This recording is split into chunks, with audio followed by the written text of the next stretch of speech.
representatives member Mohammed Kazware. At other foreign scene, India and Pakistan agreed to immediate ceasefire after fourth day of strikes and counter-strikes. Good evening, this is News at 7 and West Spring Television. My name is Tolmi Lola Daniel. The Ministry of Foreign Affairs announced the repatriation of 115 Nigerian nationals from Abidjan, Ivory Coast. The ministry spokesperson, Kim Yebe Ebienfa, made this known in a statement issued on Saturday in Abuja. According to the statement, the ministry noted that the returnees were scheduled to arrive in Lagos by special flight at 3 p.m. Nigerian time at the Murtala Mohammed International Airport, Lagos State.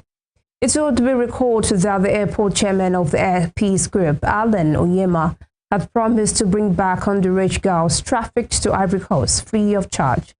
In a statement on the company's X handle, Onyema called for collective effort to discourage trafficking, emphasizing its inhuman and ungodly nature.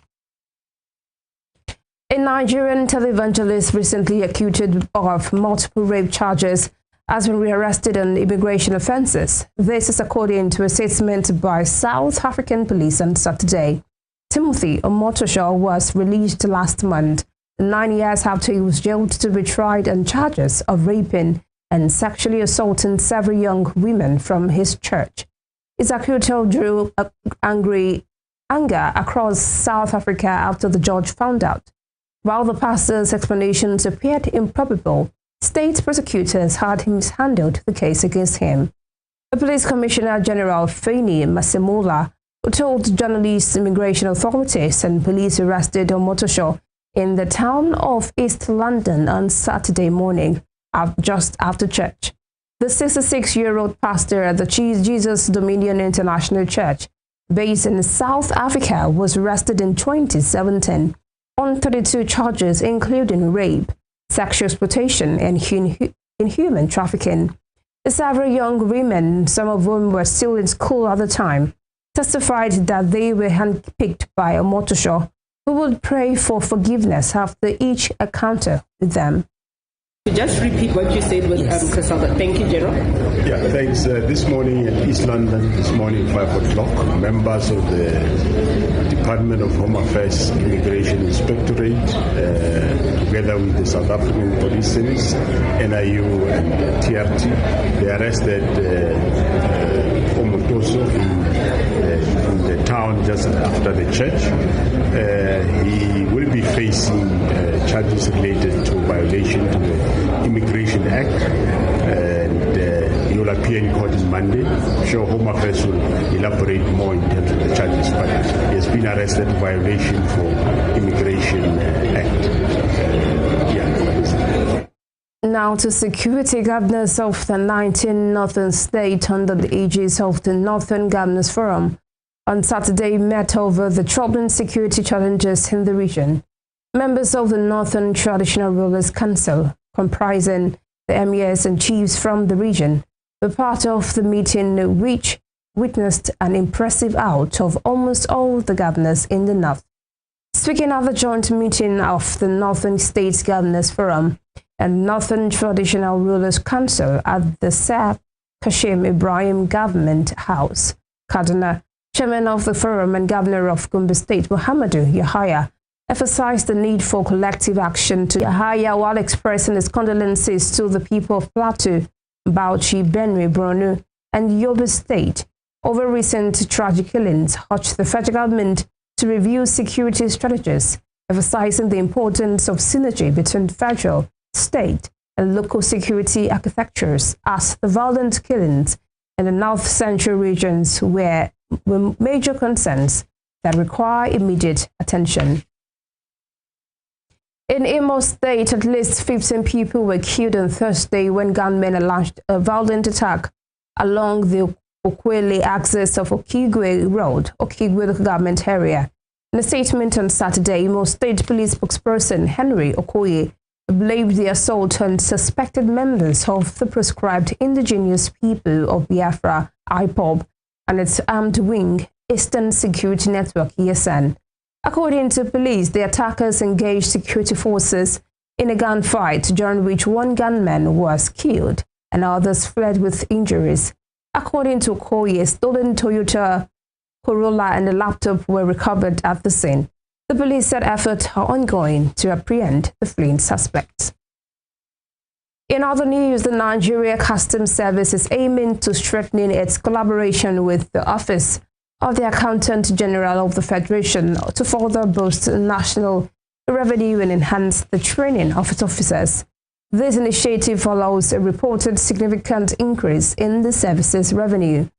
Comptroller General of Customs Adewale Adeniyi had earlier received Accountant General of the Federation, Shamsuddin Ogunjimi, on a courtesy visit to the Customs House in Maitama, Abuja, on Wednesday, May 7, 2025. During the visit, Adeniyi emphasized the crucial role of the Accountant General's Office in national revenue management. In a statement posted on the Customs official X handle on Saturday, CGC Adeniyi acknowledged the economic challenges facing the nation, particularly in public revenue generation. He assured the Accountant General of the Federation of the NCS's commitment to addressing the challenges through strategic innovations and operational discipline. An early morning fire incident on Saturday raised 6 sharps at the police barracks Omolewa in Yemetu area of Ibadan. No casualty was recorded in the incident, but the fire affected 6 out of the 24 lockup shops in the area. The general manager of the State Fire Services Agency, Yemi Akinka, confirmed the incident in a statement made available to journalists on Saturday in Ibadan. Akinka said the agency received a distress call about the fire incident at exactly 2:09 a.m. The fire incident to overheating of a deep freezer, which was plugged overnight and which eventually caught fire and spread to other shops. The general manager said the fire service personnel were promptly deployed to the scene upon receiving information about the incident. In the meantime, the Lagos state government has criticized landlords and property agents who are exploiting residents by imposing unjustifiable increases in the house rents. The government has pledged to take action to protect tenants from these exploitative practices. The special advisor on housing to the Lagos State Real Estate Regulatory Authority, Barakat Bakare, on Saturday expressed the government's stance during a live interview. Bakare stated that the Lagos State government would no longer fold its arms and watch its residents being exploited by landlords and agents. Bakare also clarified the distinct roles of house agents and lawyers in rental matters, emphasizing the limitations of legal practitioners in real estate and house rentals transactions. According to Bakare, the 2023 presidential candidate of the People's Democratic Party, PDP, Atiku Abubakar, has berated the Economic and Financial Crimes Commission, EFCC, over the arrest and continued detention of a former member of the House of Representatives, Mohammed Kazare. In a statement posted via his official X page on Saturday, Atiku described Kazare's continued detention as a brazen disregard for due process. He also accused the EFCC of abusing its powers and operating outside the bounds of the Nigerian Constitution, likening Kazare's arrest to a pattern of lawlessness and political repression. Atiku drew parallels between Kazare's arrest and the earlier case of social commentator detained and released only after public backlash. Describing the EFCC's silence as deafening, Atiku noted that Kazare was being targeted for his outspoken criticisms of the Tinubu government. Former Vice President Yemi Osinbajo has emphasized the importance of service-oriented leadership in politics and governance, describing it as both imperative and privilege.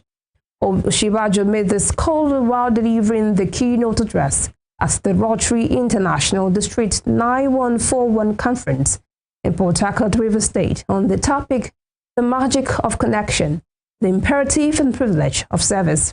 He stressed that politics should be centered on providing essential services such as quality education, accessible health care, and a robust social security system.